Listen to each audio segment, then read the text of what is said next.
Aujourd'hui, je vais vous raconter l'incroyable histoire de Joshua, un jeune homme vivant dans un petit village où il était la cible de moqueries et d'humiliations quotidiennes. Ce qu'il ignorait, c'est que son père, qu'il n'avait jamais connu, était en réalité le président de la République. Lorsqu'il a découvert la vérité, tout a changé. Comment réagissent les filles qu'il avait toujours rejetées et les habitants qui le méprisaient? Ont-ils continué à le traiter de la même manière ou ont-ils soudainement changé d'attitude?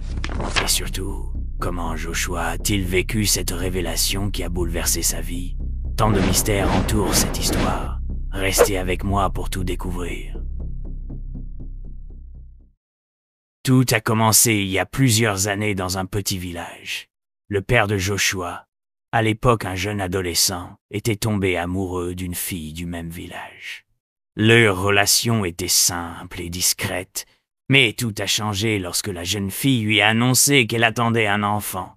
Pris de panique, ne sachant pas comment gérer cette situation, le jeune homme a décidé de quitter le village.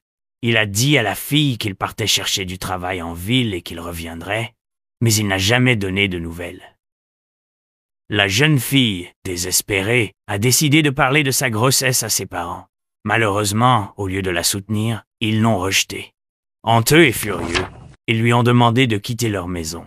Seule et abandonnée, elle a dû affronter les commérages des villageois tout en essayant de préparer l'arrivée de son enfant. Ses bébés, c'était Joshua. Dès sa naissance, il a grandi sans jamais connaître son père. Il portait le nom de sa mère, car l'homme qu'il avait conçu ne s'était jamais manifesté. Sa mère faisait tout pour s'occuper de lui, mais la vie n'était pas facile. Les villageois ne se gênaient pas pour murmurer sur son passage et rappeler à tous que Joshua était le fils sans père. Dans le village, Joshua était la cible des moqueries. Les gens le considéraient comme un bon à rien, un garçon sans avenir, toujours à la recherche d'argent facile. Les filles riaient souvent de lui en groupe, chuchotant qu'il était incapable de prendre soin de lui-même, encore moins d'une femme ou d'un enfant.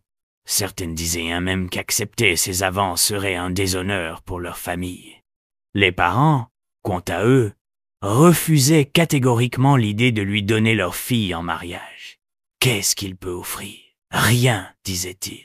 Pour échapper à cette réalité, Joshua passait ses journées dans les petits bars du village. Là-bas, il se réfugiait devant de vieilles télévisions, suivant des matchs de football avec passion.